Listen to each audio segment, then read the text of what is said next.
go. And this is my first official Tesla video. And I plan on making a lot of these because ever since I picked up this car, I've been just enthralled by it. I mean, any chance I get, pretty much, I try and go out for a ride.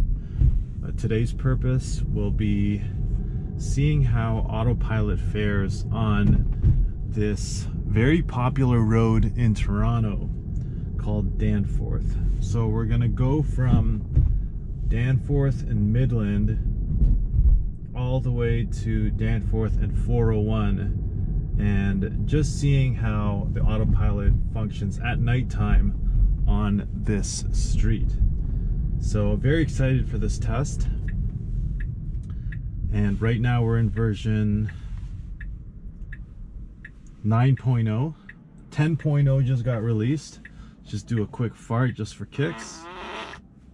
Just for good measure.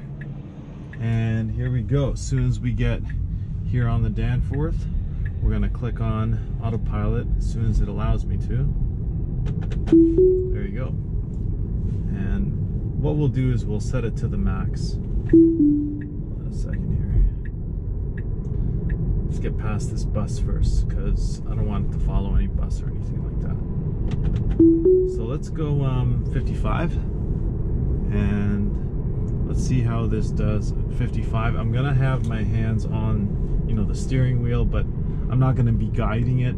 In fact, so I drove a Benz that had Autopilot, or what's called Distronic. And on the Mercedes-Benz, you can actually move it and it won't disengage it out of Autopilot. But with the Tesla Autopilot wants to be in control at all times. And if it's not, it will disengage Autopilot. So far, all the way up, we're passing Brimley now, still have not taken over or anything like that, but this has been a pretty simple stretch. Even the Mercedes, though, would have trouble with this stretch, and I'm just gonna maximize my distance here to 7, just so I get max regen.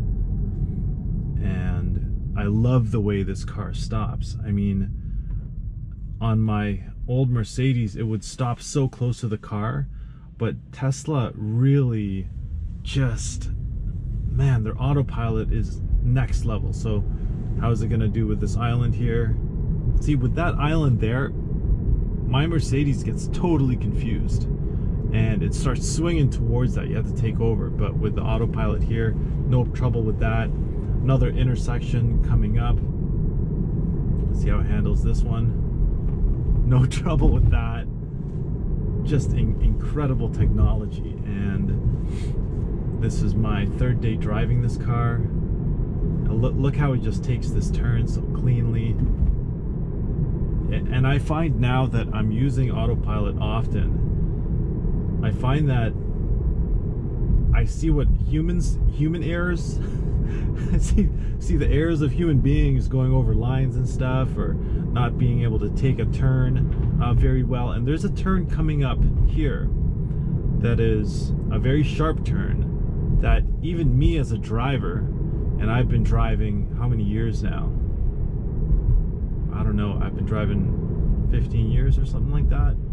Even me as a driver has difficulty on this upcoming turn. And so far still, I don't know how long we've been driving for, but yeah, it's still going. Got some dirt on the road here. But yeah, I mean these are crystal clear lines, so I'm not surprised that it's taking it like a champ. But other Autopilot, quote unquote, artificial intelligence gets confused when there's lines like this, or even when there's a break in the road, it gets really confused. But what's brilliant about this car is that since it has instant torque, you can speed up or slow down, because when you speed up, it picks up right away, and when you let off the gas, it brakes, so you have almost, you know, something assisting you with that. So there's a car turning here, so we're gonna have to wait for it. And I mean, it's doing this all automatically, which is brilliant. And the turn actually coming up is right up ahead. So what I might do is actually increase the speed,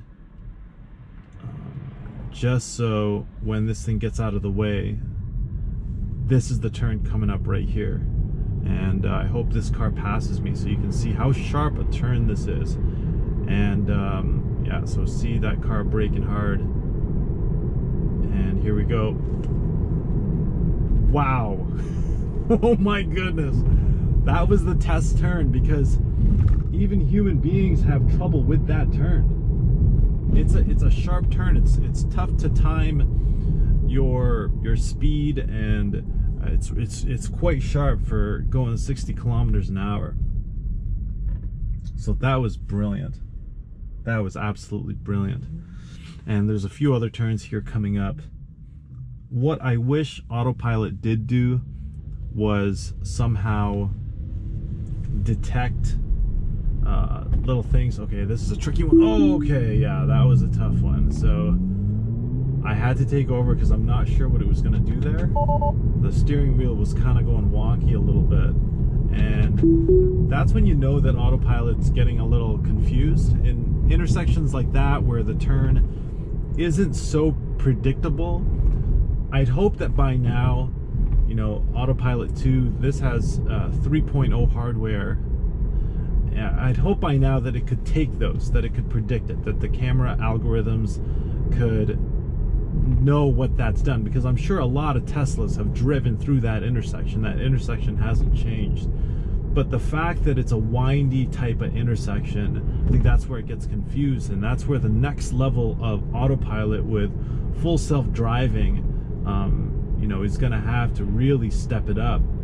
Because if there are going to be robo-taxis, then they're going to need to know how to drive through intersections like that aren't as straightforward as, let's say, this intersection coming up here where there's an island. There could be another driver making a left-hand turn, and Autopilot needs to know that's opposing traffic, and that there's an island here, that there's a turn on the intersection. It's not just a straight intersection.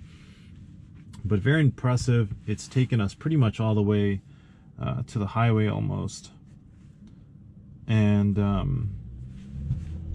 yeah, just incredible. I've had to correct it once so far in this stretch, which is still incredibly impressive. And I'm going at max speed right now. Obviously,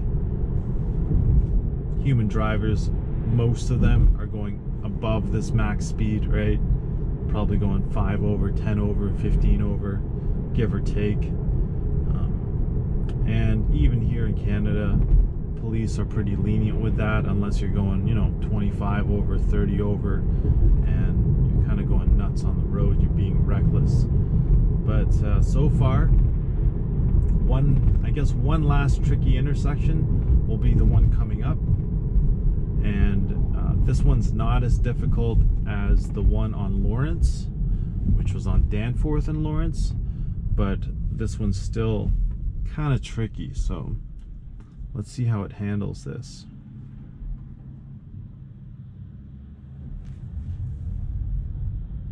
It's just so fun. Like, it's just so fun. Here we go.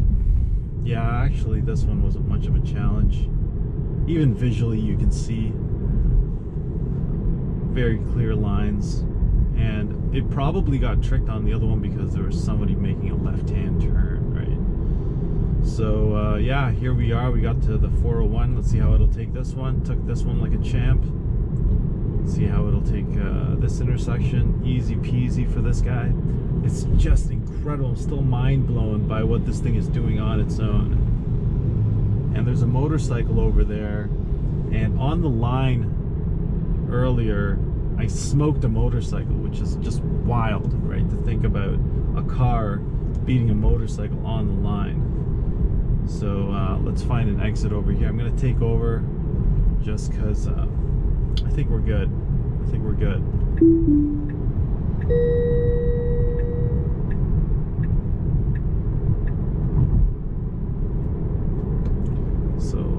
Sneak in somewhere here. Maybe I should have gone west. fast. Let's see. Probably make a U-turn over here. Pass this guy quickly. Whoa! Feels so... it's instant roller coaster ride. Amazing. That was fun. I didn't even need to do that because we hit a red light. So, and there's no U-turn here. There you go. So there you guys have it. I'm going to be making more of these videos and just talking about electric cars, Tesla, and other different tech stuff. But I hope you guys enjoyed. I hope you know, you see the current state of Autopilot. Next week I'm going to be testing out version 10, and we'll see how that goes. So there you have it, guys. Have an amazing day. God bless you. Be positive. Stay positive. And I'll see you guys next time. Bye for now.